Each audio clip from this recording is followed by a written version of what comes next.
नमस्कार साथियों, हम रीट के सिलेबस के अकॉर्डिंग तैयारी कर रहे हैं, जिसमें ज्योग्राफी का पहला टॉपिक था राजस्थान की स्थितीय विस्तार, राजस्थान के भौगोलिक स्वरूप।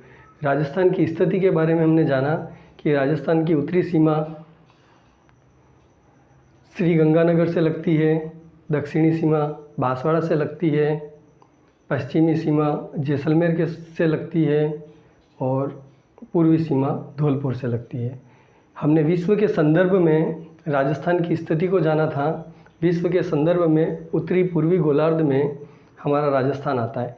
एशिया के संदर्भ में हमने जाना था, एशिया के दक्षिणी भाग में हमारा राजस्थान आता है। भारत के संदर्भ में हमने जाना था कि हमारा राजस्थान उत्तर पश्चिम में स्थित है। इस तरीके से उसके बाद हमने राजस्थान की विस्तार के बारे में जाना था। जिसने भी ये मेरे दोनों वीडियो नहीं दिखे हैं तो पिछले प्लेलिस्ट में जा कर के ये वीडियो देख सकता है। राजस्थान की स्थिति का भी वीडियो है और राजस्थान के विस्तार के बारे में। राजस्थान के विस्तार के बारे में चर्चा की थी तो हमारा राजस्थान अन्य 5 राज्यों से सीमा लगाता है, जिसमें हमने देखा था पंजाब, हरियाणा, यूपी, एमपी और गुजरात। दूसरे छोर पे हम बात करें तो हमारा राजस्थान अंतर्राष्ट्रीय सीमा लगाता है पाकिस्तान देश के साथ। हम अंतर्राज्यीय सीमाओं की लंबाई की बात करें तो 4850 किलोमीटर की अंतर्राज्यीय सीमा लगाता है। ये कुछ उस दिन बताना रह गया था, लाइटें वगैरह चली गई थी, कुछ इश्यूज था जो मैं आज बता रहा हूँ। राजस्थान की 5 राज्यों के साथ सीमा लगने वाली ये स्थलीय सीमा है 4850 किलोमीटर, और पाकिस्तान के साथ जो राजस्थान रेड क्लिफ रेखा का निर्माण करता है या सीमा बनाता है, उसकी लंबाई थी 1070 किलोमीटर। कुल मिला के 5920 किलोमीटर की राजस्थान स्थलीय सीमा बनाता है। ये इस तरीके से कुछ विस्तार था। आज हम राजस्थान के भौतिक प्रदेश के बारे में पढ़ेंगे। इसको मिटा देते हैं।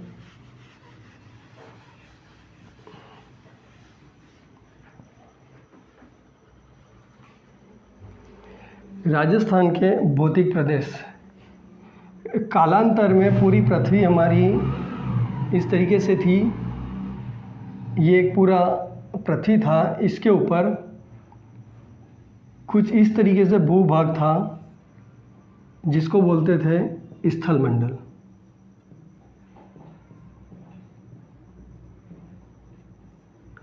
और इस स्थल मंडल के चारों तरफ जो पानी था उसको बोलते थे जल मंडल।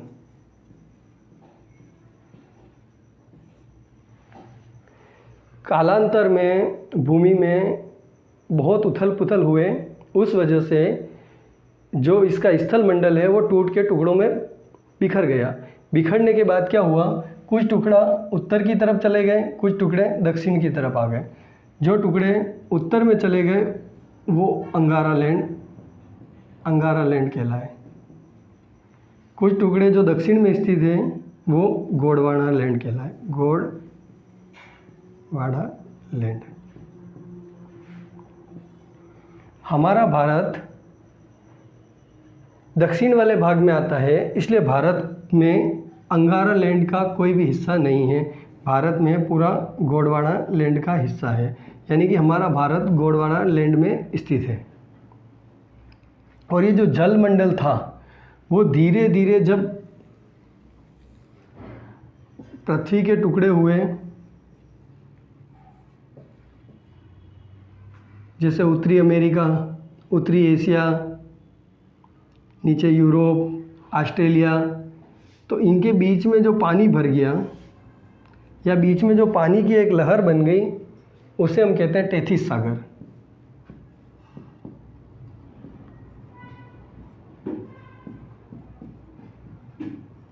टेथिस सागर। इस तरीके से कालांतर में धीरे धीरे जो भी भूगर्भ में परिवर्तन हुए उसके अनुसार ये पूरा निर्माण हुआ। अब हम आगे बढ़ते हैं।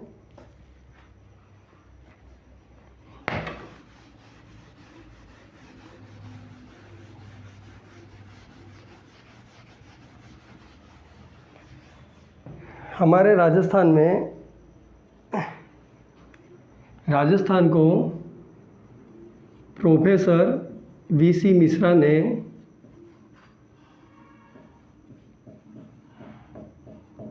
1968 में राजस्थान को 7 भागों में विभाजित किया था। उसके बाद में प्रोफेसर सक्सेना ने 1994 में अपना अलग प्रकार का विभाजन दिया, लेकिन सामान्यतः बात करें तो राजस्थान को 4 विभागों में बांटा गया है।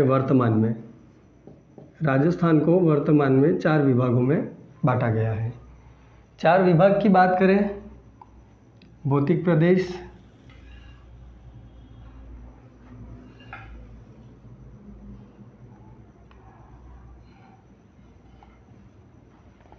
सबसे पहले हमारा है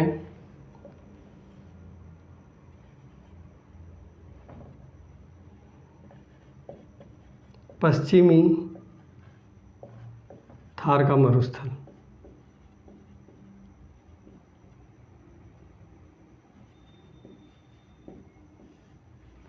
दूसरा हमारा जो भाग है अरावली प्रदेश।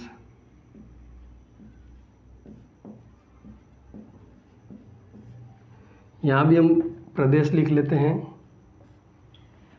उसके बाद में हमारा तीसरा जो भाग है पूर्वी मैदान प्रदेश।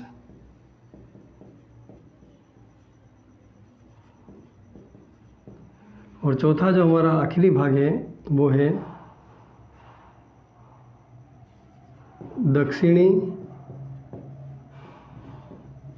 पूर्वी पठार, या इसे हाड़ौती का पठार भी कहते हैं।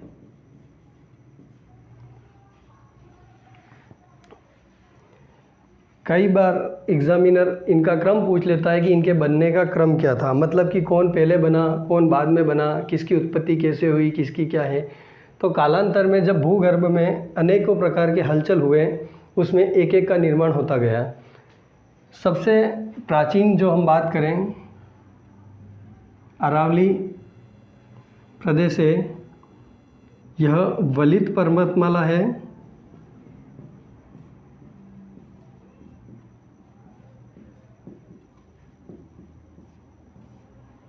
इसका निर्माण प्री कैम्ब्रियन युग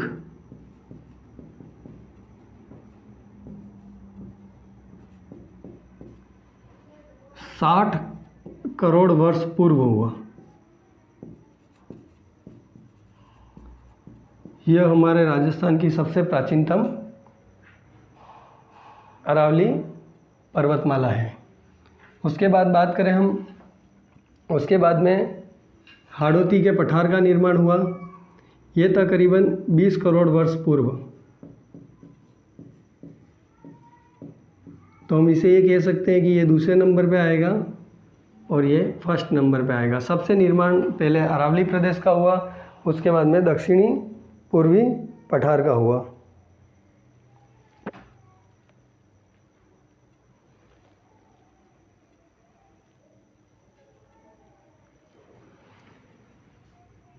यह मीसोजोइक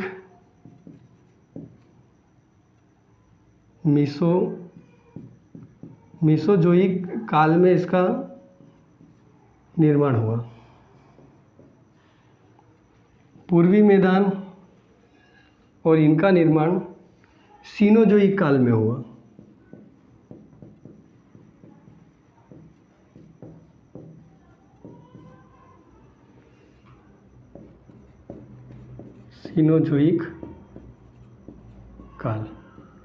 सीनोजोइक काल 20 लाख वर्ष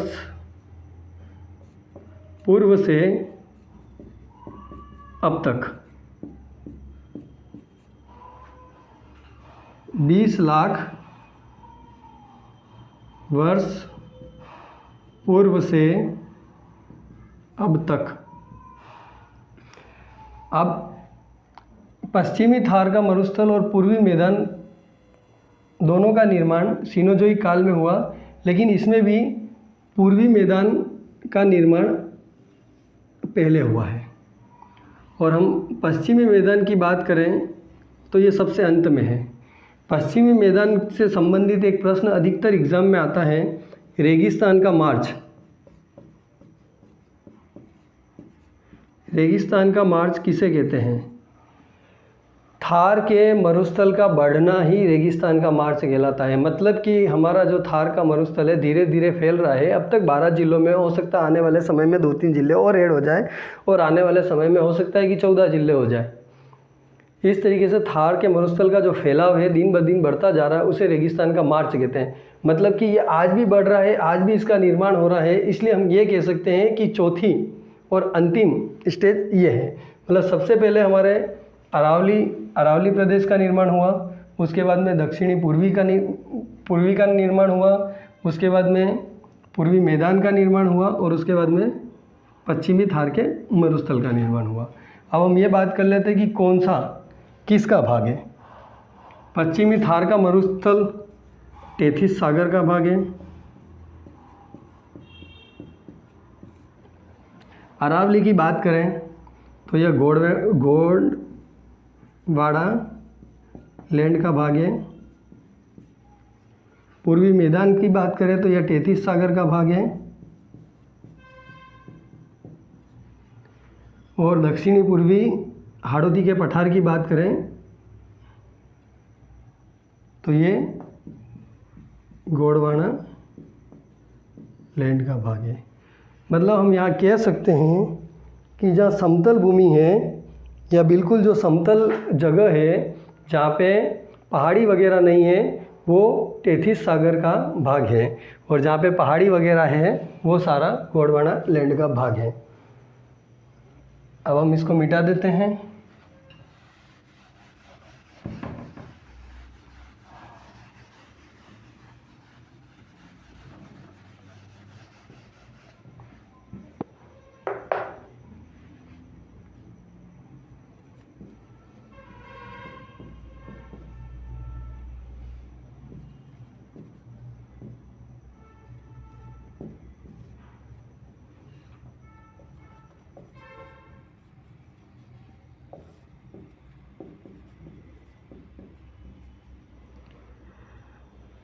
पश्चिमी थार के मरुस्थल में संपूर्ण राजस्थान का 61.11% भूभाग आता है, और यहाँ पर 40% जनसंख्या निवास करती है।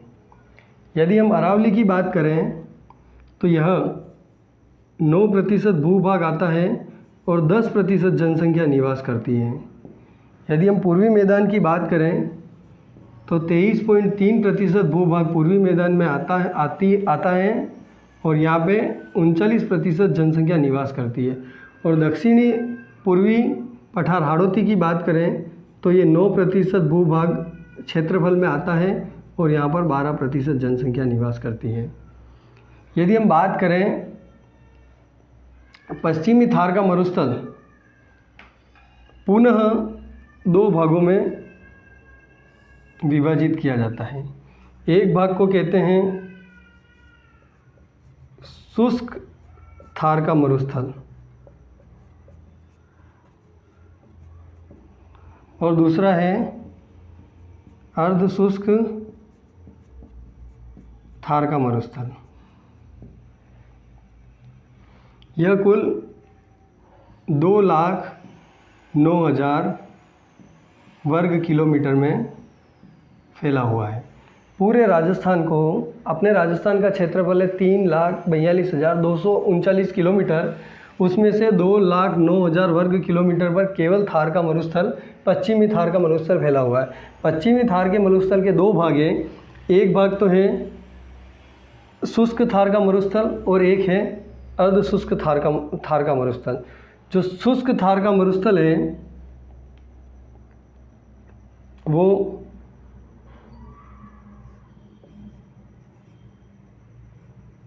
1,75,000 वर्ग किमी में फैला हुआ है, और जो अर्ध शुष्क थार का मरुस्थल है वो 34,000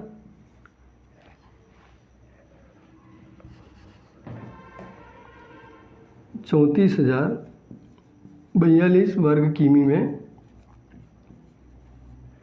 फैला हुआ है। हम शुष्क थार का मरुस्थल और अर्ध शुष्क थार के मरुस्थल की बात करें तो सबसे पहले हम शुष्क थार का मरुस्थल या रेतीला मरुस्थल कहेंगे। यह राजस्थान के बिल्कुल पश्चिम हिस्से में आता है। इसे भी हमने दो भागों में डिवाइड किया है। पहला भाग है बालू का स्तूप युक्त और दूसरा भाग है बालू का स्तूप मुक्त प्रदेश। राजस्थान के भौतिक प्रदेश में हमने राजस्थान को 4 भागों में बांटा। सबसे पहले आया पश्चिमी थार का मरुस्थल, अरावली प्रदेश, उसके बाद में आया पूर्वी मैदान और चौथा है दक्षिणी पूर्वी पठार। हमारा राजस्थान का मैप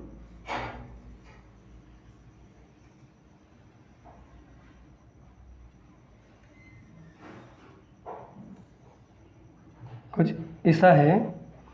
तो ये जो थार का मरुस्थल है वो बिल्कुल 61% भूभाग को यहाँ से काटता है। अरावली पर्वतमाला है वो हमारे राजस्थान में कुछ इस तरीके से है। उसके बाद में पूर्वी मैदान है वो राजस्थान में इस तरीके से है और ये हाड़ौती का पठार है। ये पूर्वी मैदान, ये अरावली और ये थार का मरुस्थल।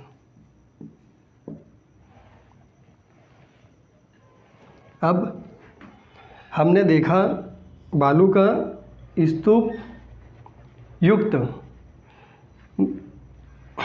थार के मरुस्थल का एक ऐसा भाग जो बालू का स्तूप से युक्त है उसे बालू का स्तूप युक्त प्रदेश कहते हैं। इसमें तीन चार प्रकार की स्तूपें आती है, जैसे अनुदैर्ध्य,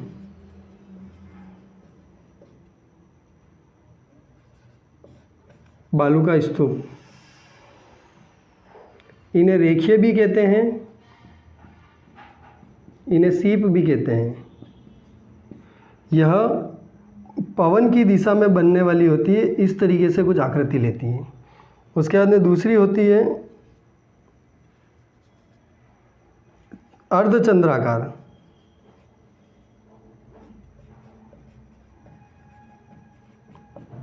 यह कुछ इस तरीके से आधे चांद की तरह दिखाई देती है, इसलिए इन्हें अर्धचंद्राकार कहते हैं। तीसरा होता है बरखान।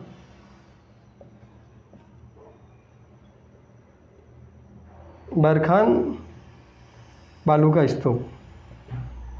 बरखान बालू का स्तूप है, हवा की दिशा में इस तरीके से बनते हैं। ठीक है। उसके बाद में बालू का स्तूप युक्त, बालू का स्तूप युक्त जो भाग है वो आता है जैसलमेर, बाड़मेर और जोधपुर।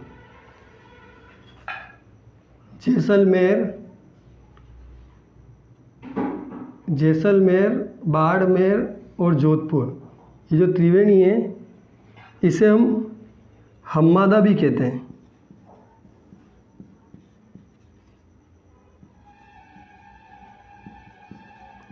यहाँ पर अवसादी चट्टानें पाई जाती है।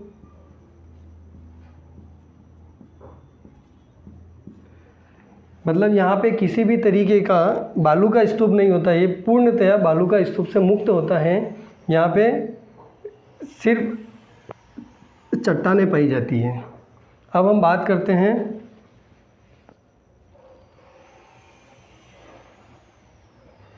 चट्टानों के बाद में वनस्पति,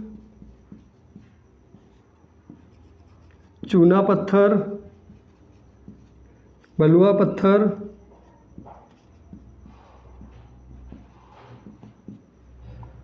बालू का इस स्तूप मुक्त प्रदेश में। अब हम मरुस्थल, पश्चिमी मरुस्थल का जो दूसरा भाग है अर्ध शुष्क थार का मरुस्थल, इसे देखेंगे। एक बात और, पश्चिमी थार के मरुस्थल में लगभग 12 या 13 जिले आते हैं, लेकिन 12 को मान्य गिनते हैं यदि एग्ज़ाम में 12 या 13 दोनों दिए जाए। दोनों तो वैसे एक साथ आएंगे नहीं, लेकिन यदि 12 नहीं हो और 13 जी दिया जाए तो 13 सही होगा, वरना 12 सही होगा, क्योंकि सिरोही का भी कुछ भाग इसमें आता है। अर्धशुष्क मरुस्थल, जिसे बांगड़ प्रदेश नाम से भी जाना जाता है।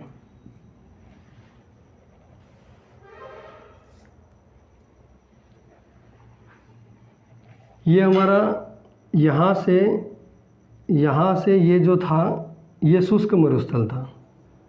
दोनों मरुस्थल के ही भाग हैं और ये अर्ध शुष्क मरुस्थल है। इसमें सबसे ऊपर गग्गर का मैदान,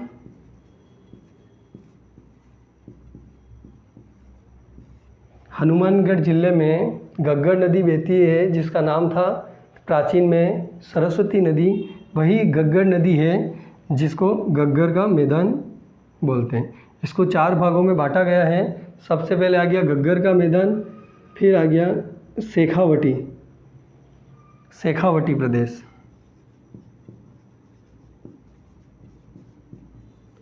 शेखावटी प्रदेश में चूरू, झुंझुनू, सीकर के 3 भाग आते हैं। शेखावटी प्रदेश के बाद में नागौरी उच्च भूमि,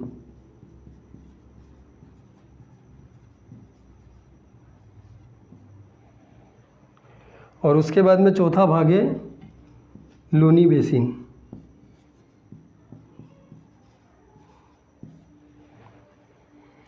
हमने अर्ध शुष्क थार का मरुस्थल जो है उसे भी 4 भागों में बांट दिया है। हम यहाँ से देख सकते हैं अर्ध शुष्क थार का मरुस्थल जो ये हमारा था, इसको हमने 4 भागों में बांट दिया है।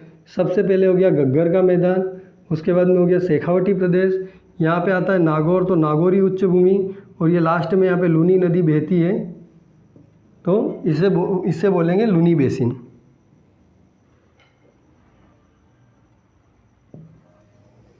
अब इनके बारे में कुछ चर्चा कर लेते हैं हम। बांगड़ प्रदेश क्यों कहते हैं? क्योंकि यहाँ पे नदियों द्वारा जो मिट्टी लाई गई है वहाँ पर जल नहीं पहुँच पाता है, क्योंकि वो ऊंचाई पे है और वहाँ पे जल नहीं पहुँच पाता है, इसलिए हम उसे बांगड़ प्रदेश कहते हैं। जो किसी समय मिट्टी लाई गई थी और मिट्टियों के ऊंचे ढेर बन गए, लेकिन वहाँ पर पानी नहीं पहुँच पाता है, इस वजह से उसे बांगड़ प्रदेश कहते हैं। यहाँ नागौरी उच्च भूमि में लवणीय मिट्टी है, इस वजह से यहाँ पे खारे पानी की झीलें हैं, जैसे सांभर, डीडवाना,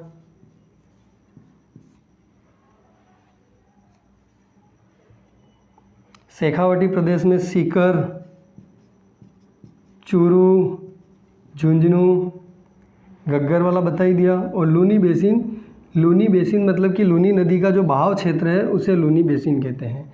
अब हम अरावली की बात करेंगे। हमने पश्चिमी थार का मरुस्थल पूरी तरीके से देखा, अब हम अरावली प्रदेश की बात करेंगे। अरावली प्रदेश जो है हमारा, अरावली प्रदेश जो है गुजरात पालनपुर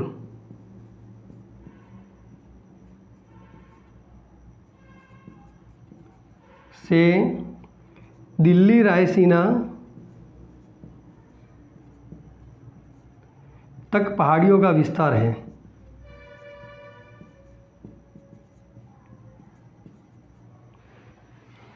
अरावली पर्वतमाला सबसे प्राचीन वलित पर्वतमाला है। अरावली पर्वतमाला का विस्तार गुजरात पालनपुर से लगाकर दिल्ली रायसीना की पहाड़ी तक है। अरावली पर्वतमाला की कुल लंबाई, ध्यान से सुनना, मैं राजस्थान की लंबाई की बात नहीं कर रहा हूँ, कुल लंबाई जो है वो 692 किलोमीटर है।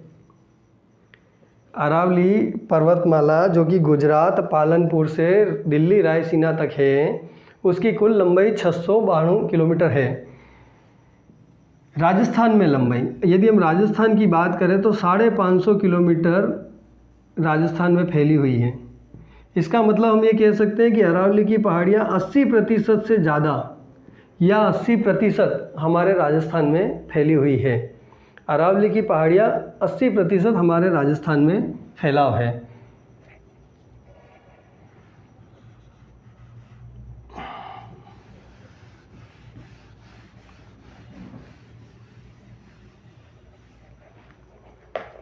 इनको भी 3 हिस्सों में बांटा है।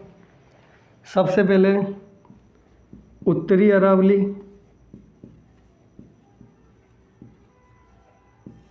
दूसरा भाग है मध्य अरावली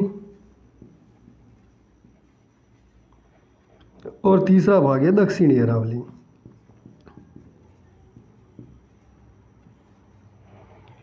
जब हम अरावली की बात करें, यह दक्षिण में सबसे ज़्यादा चौड़ी है और सबसे ज़्यादा ऊंची उठी हुई है। मतलब जो अरावली में पहाड़ियाँ हैं, सबसे ज़्यादा ऊंचाई पे पहाड़ियाँ यहीं पे हैं। बीच में बात करें जो अजमेर के आसपास का कुछ क्षेत्र आता है, वहाँ सबसे ज़्यादा कम फैली हुई है और सबसे कम ऊंचाई पर है।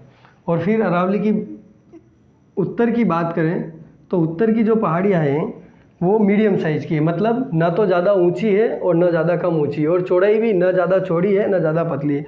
मतलब सबसे पतला और छोटा हिस्सा ये है, सबसे ऊंचा और चौड़ा हिस्सा ये है, और मीडियम ये दोनों है। अब दक्षिणी अरावली की बात करें तो पूरी अरावली पर्वतमाला की सबसे ऊंची चोटी है गुरु शिखर, जो कि आबू पर्वत पर स्थित है, जिसकी लंबाई है 1722 मीटर। उसके बाद में यह सिरोही ज़िले में पड़ती है। और सिरोही ज़िला कहाँ आता है आप सभी को पता है, नीचे बांसवाड़ा, डूंगरपुर, उदयपुर और इस जगह पे सिरोही ज़िला आता है। उसके बाद में शेर 1597 मीटर ऊंचाई पर है, यह भी सिरोही में है। हम अरावली पर्वतमाला की दक्षिणी चोटियों की बात कर रहे हैं, जो कि गुरु शिखर 1722 मीटर ऊंचाई पर है। शेर जो है वो 1597 मीटर ऊंचाई पे है। उसके बाद में आती है देलवाड़ा।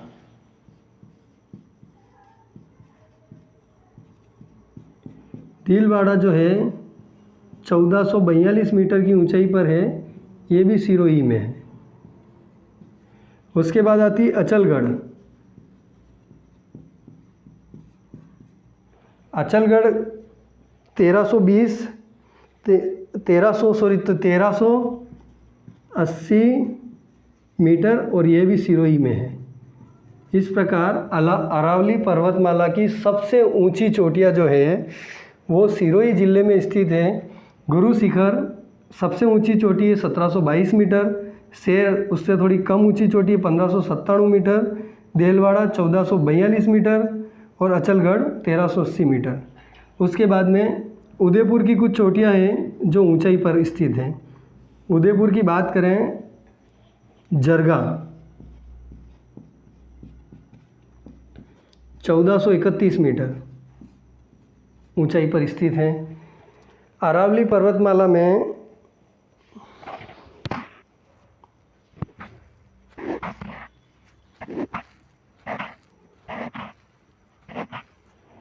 और यदि हम उत्तर की बात करें, उत्तर की सबसे ऊंची चोटी है सीकर ज़िले में, रघुनाथगढ़,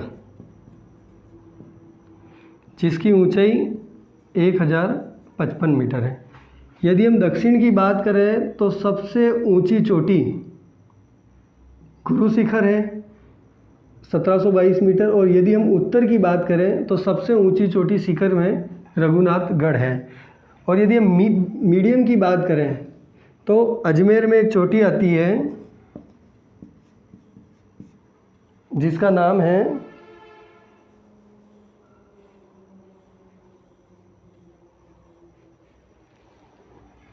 माराई 933 मीटर ऊंची चोटी, ये मध्यम अरावली की सबसे ऊंची चोटी है।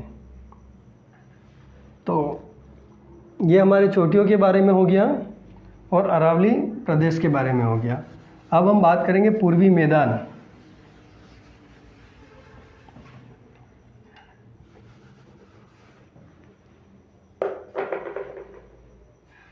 पूर्वी मैदान हमारा करौली, सवाई माधोपुर, ये यहाँ से इधर डूंगरपुर, बांसवाड़ा तक पूर्वी मैदान है।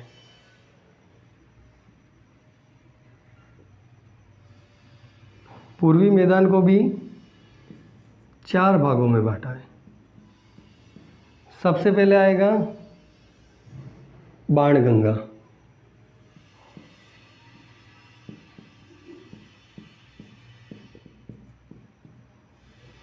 दूसरा आएगा चंबल बेसिन,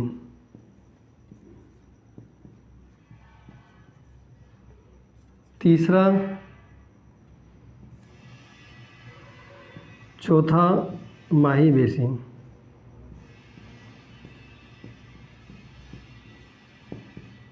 और तीसरा बनास बेसिन।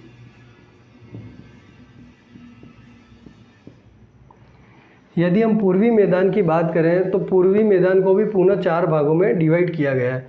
पूर्वी मैदान के सबसे ऊपर बाणगंगा, उसके बाद में यह चंबल नदी का बहाव है, चंबल बेसिन, उसके बाद में यह बनास नदी का बहाव है, बनास बेसिन, और ये लास्ट में अपने माही नदी, इसलिए इसको माही बेसिन कहते हैं।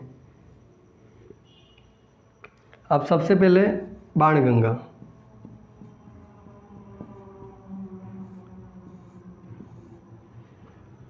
बाणगंगा भी एक बेसिन है। यहाँ नदी के बहाव की वजह से ये जो बेसिन बना है इस तरीके से यहाँ पर, इसलिए इसे बाणगंगा बेसिन कहते हैं।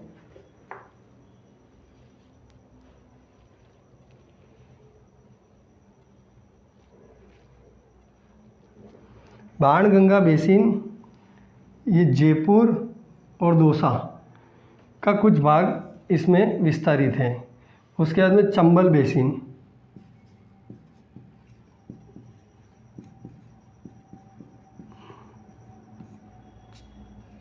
चंबल बेसिन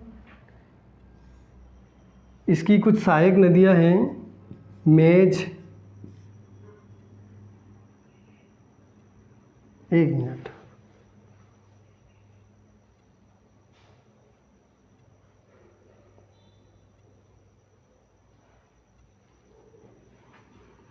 कुराल,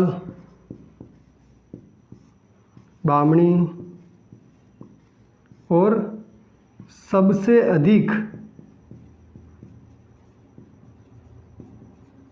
बीहड़ क्षेत्र,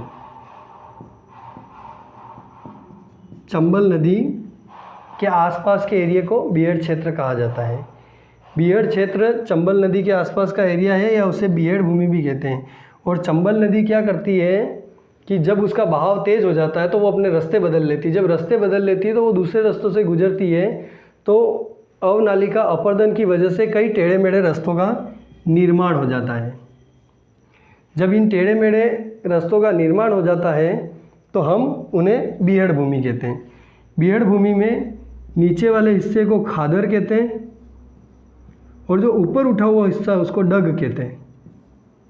इस तरीके से ये बीहड़ भूमि का निर्माण होता है। बनास बेसिन, बनास नदी के बहाव से जो बेसिन का निर्माण हुआ है बनास बेसिन कहलाता है। बनास बेसिन की यदि हम बात करें,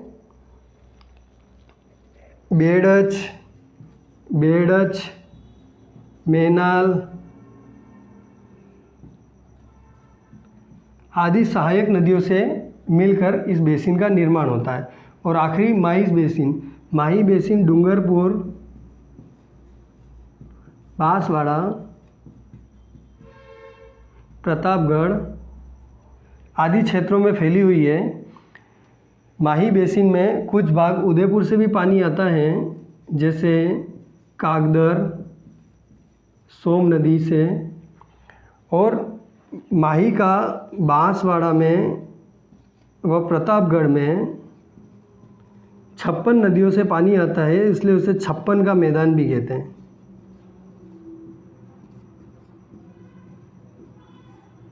छप्पन का मैदान, बांसवाड़ा और प्रतापगढ़ के बीच के हिस्से को 56 का मैदान कहते हैं।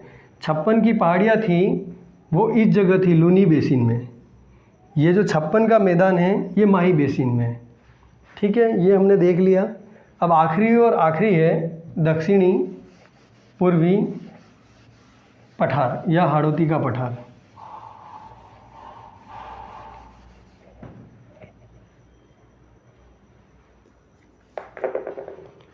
इसे भी हमने 2 भागों में डिवाइड किया है। पहला है विंध्यन कगार भूमि और दूसरा है दक्कन का लावा पठार।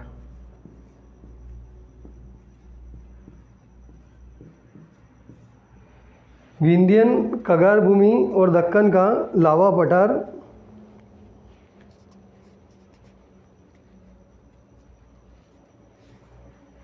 दो अलग अलग भागों में विभाजित किया है। दक्कन का लावा पठार भारत में इस जगह दक्षिण में एक लावा का पठार है, उसका कुछ भाग इसमें आता है, इसलिए ये दक्कन का लावा पठार कहलाता है। और ये जो दूसरा है विंध्यन कगार भूमि, राजस्थान के पूर्व में विंध्यन कगार भूमि इस तरीके से लगती है, तो इसका कुछ भाग विंध्यन कगार भूमि में आता है, इसलिए इसे विंध्यन कगार भूमि के नाम से जानते हैं। हमने आज की क्लास में राजस्थान के भौतिक विभागों के बारे में अध्ययन किया, जिसमें हमने कोशिश की कि सारे बड़े बड़े फैक्ट को क्लियर करने की। हम कल मानसून का अफवाह तंत्र और जलवायु के बारे में पढ़ेंगे। यदि आप मेरे चैनल पर नए हैं तो चैनल को सब्सक्राइब करें, लाइक करें और शेयर करें। धन्यवाद।